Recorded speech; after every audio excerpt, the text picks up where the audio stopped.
No niin, just läntäsin Barcelonaan ja nyt pitäisi suunnistaa täältä kentältä keskustaan kämpille. Katsotaan miten se lähtee etenemään.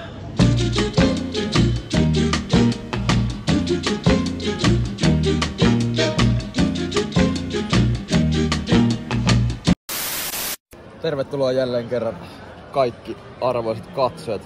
Tänään me kokeillaan sellaista konseptia kuin japanilainen kolmioleipä. Tosissaan tämmössä muovikäyrässä tulee joku nyytti, jossa on riisiä, ilmeisesti tunaa ja majoneesia. Ja sitten tässä on kääritty johonkin juijaan. Näyttää aika mielenkiintoiselta konseptia. On erittäin mielenkiintoinen konsepti. Sitä varten me täällä ollaan, että päästään kokeilemaan kaiken näköistä. Kyllä. Hyvähän tää on, mutta tää on vähän niinku riisiä vaan pelkästään söis. Riistähän tää maistuu. Ei mitään, mennään eteenpäin. Yksi parhaimmista keksinnöistä, mitä latinoamerikkalaiset on ikinä keksinyt. Empanada. Otettiin pari eri versioa. Mikäs se oli se toinen? Se oli joku beefi. Tender beefi. Tender beefi ja Carne suave. Cheese and onion on nyt menossa. Ehkä tender beefi menee itellä ykköseksi näistä, mutta on kyllä todella hyvä tämmönen aamupala herkku. Mitäs me mestarit tässä kohnotellaan? Päiväohjelma. Tässä löytyy yksi vihje. Ensimmäinen. Näitä muuten täältä ihan joka paikasta löytyy. Täältä on itse asiassa ainutlaatuinen koko Barcelonassa. Tosiaan tästä lähdetään kohti Montjuickia. Siellä Botanic Gardenia. Käydään rituaalit läpi. Otetaan sitä omaa henkeä ja haetaan sitä sielukasta elämää sieltä. Sen jälkeen mennään Kukkololle.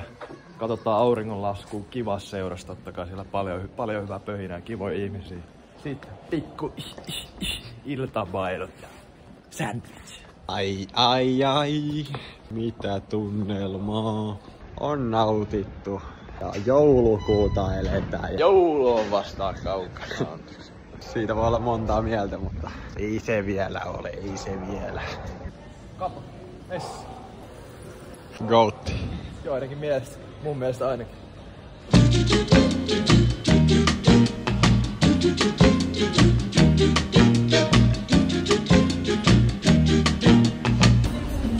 Metros.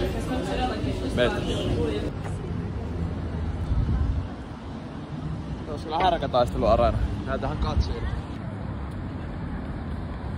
Taitaa nykyisin olla ostoskeskus. Kaikki pitää markkinoida tehdä kaupalta.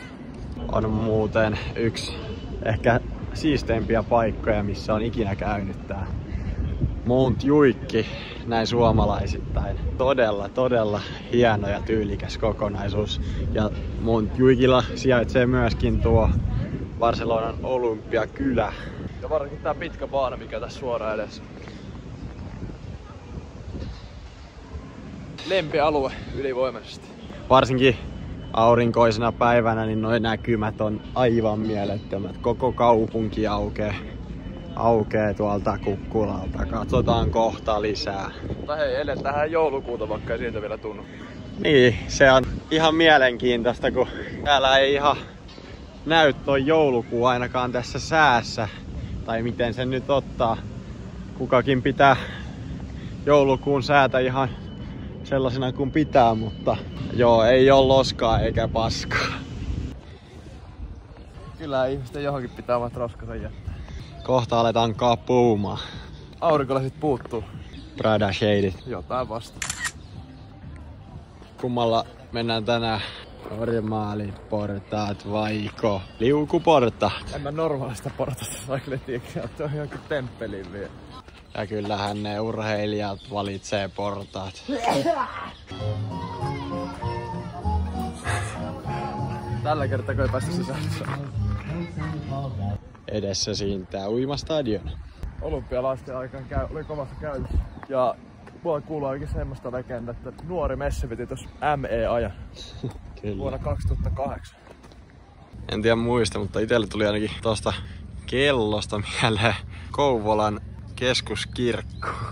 Jos sais suoraleikkauksella Kouvolan kirkosta kuvan tähän näin. On ollut pojilla kiire saakeli lähteä matsista. No on ollut ja kyllä voittoa taskussa kelpaa lähteä. Ei ihan joka ikka ole tällä kaudella Barsalta ryöstänyt pisteitä. Ja tosiaan jos joku hahmo jäi mieleen, niin se oli god! El Gato. Ja nyt ollaan päästy sisään tänne Botanic Gardeniin. Tenemos dos chicos guapos aquí. On aika hieno paikka. Ja tää haju ja tää ylipäätänsä tää fiilis mikä tästä tulee, niin tekee varsinkin ihan hyvää, jos tulla käynyt viikonloppuisin vähän baila.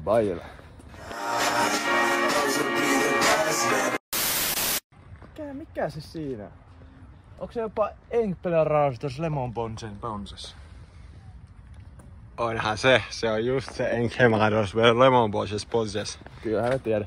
Täytyy kyllä sanoa, että aivan uskomaton paikka ja aivan loistava paikka tämmöiselle sunnuntai-kävelylle kautta fiilistelylle vai mitä. Niin joo, ja retriitti on vielä edessä. Ehdottomasti iso suositus, jos tuutte Barcelonassa käymään, niin tulkaa tänne Montjuicin alueelle ja varsinkin tänne Botanical Gardeniin. Etenkin sunnuntaisin lokaalin pikku tipsi. Ilmais pääsee sisään kello 3 jälkeen. Ja varsinkin jos on, niin kuin aiemmin sanottu, että viikonloppuna pitänyt vähän liiankin paljon hauskaa, niin voin kertoa, että tuntuu pikkasen kauniimmat vielä. Yhtäkkiä like Siles. Ei kun se on Sile. En derecha tenemos las plantas de Sudáfrica. Joo, ei tästä oikein näköalat enää paremmat muuta. Miljoona kaupunki, erittäin vilkas. Täällä se nukkuu. Mitä äijä muuten viihtynyt Barcelonassa? Puoli vuotta nyt on ollut. Nopeasti se lentää aika siivillä. Kyllä sitä pidemmässä aikaa tänne haluaa. Varmasti tulevaisuudessa näkee mustaa nahkarotsia ja valkoista tukkaa tällä enemmänkin. Tosiaan päättyy myöskin meikäläisen 3 viikon Espanjan reissu tänne Barcelonaan ja nyt sitten pistettiin vähän vlogia pystyyn täältä Barcelonasta, mutta ennen tätä muun muassa Malagassa, Fuengiroolassa ja Teneriffalta lensin tänne noin viikko sitten maanantaina ja nyt eletään sunnuntaita, niin tiistaina pitäisi lähteä takas koti-Suomeen ja kyllä kun on katsellut meininkejä sieltä Suomessa, niin pimeetä on, mutta ei se mitään. Ai. Sitten lähdetään katsomaan, löytyisikö pikku sunnuntai cembalot. Sinne avautuu Barcelonan satama-alue.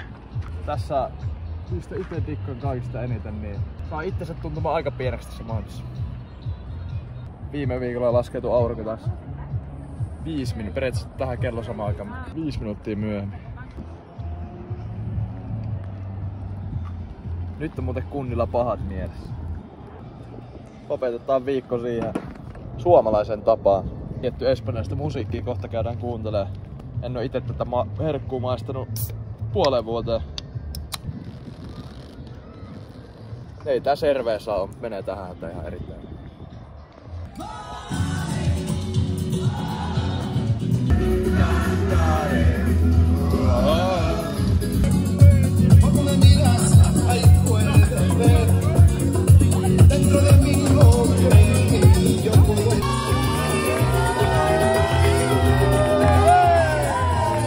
Illan viimeiset hitaat.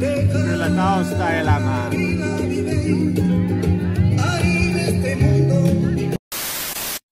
Bakkanaalit on pidetty. Hauska on pidetty. On tanssittu. On kuunneltu hyvää musaa, ollaan oltu hyvässä seurassa. Nyt ollaan tämmössä Gentilassa rauhoittumassa. Katsotaan kun tehdastyöläiset ja erinäköiset moottoriurheilijat työskentelee tuolla. Saanut pakettiin sinne Suomeenkin asti. Jäi kun häikäsee. Oltiin tossa ottamassa kaikki näköalat ja katsottiin kun pari flygaria ja muita turreja tulee Barcelonaan käymään. Niin kuin sanoin, niin tää Montjuic, niin kyllä parasta aluetta koko Barcelonasta. Täältä löytyy vähän kaikkea.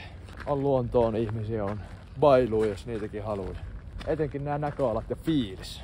Voin allekirjoittaa kyllä ihan täysin, on ollut aivan mahtavaa ottaa pientä kosketusta tähän kaupunkiin ja I love this city.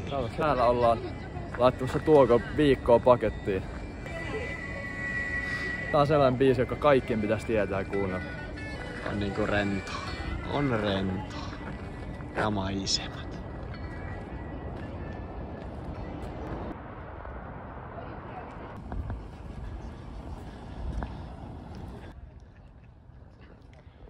Juisin linna. Näin jo, Juikin linna. Täytyy sanoa, että ilta aika lailla iltamoukaria vaille valmis. Tässä katsotaan vielä erinäiset strategiset sijoituskohteet ja katsotaan mikä fiilis on huomenna sen jälkeen. Se on huomenna hyvä sitten lähteä uutta viikkoa kohden. Ja ilta pimenee Barcelonassa.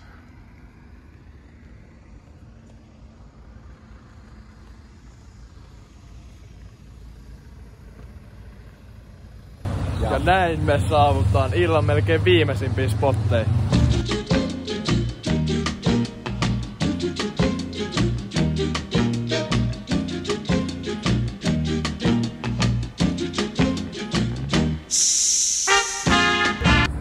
Ja tuotiin pöytään melkoiset sandwich.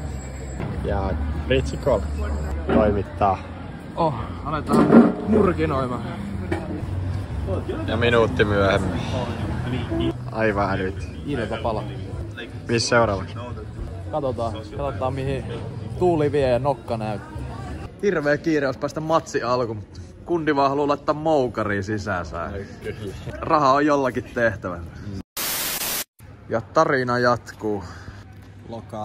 Lokaali ollaan menossa ja kyllä on aivan huikea katalonialainen tunnelma. Mennään ovista sisälle ja katsotaan mikä matsi pyörii. Ja nyt ollaan lokaalissa. Otettiin klarat, eli vähän semmonen blankin tyylinen huono. Ja siellä telkkarissa pauhaa Real Sociedad Betis. Aivan hyvä päätös sunnuntai illalle. Kyllä täytyy sanoa, että aika lailla täydellinen sunnuntai-päivä. Että päättyi paikalliseen Bar El Robleen ja katsottiin vähän. Real Sociedad voitti Real Betiksen 2-0. Ja ei muuta kuin näihin kuviin ja näihin tunnelmiin ja kohti seuraavaa videota.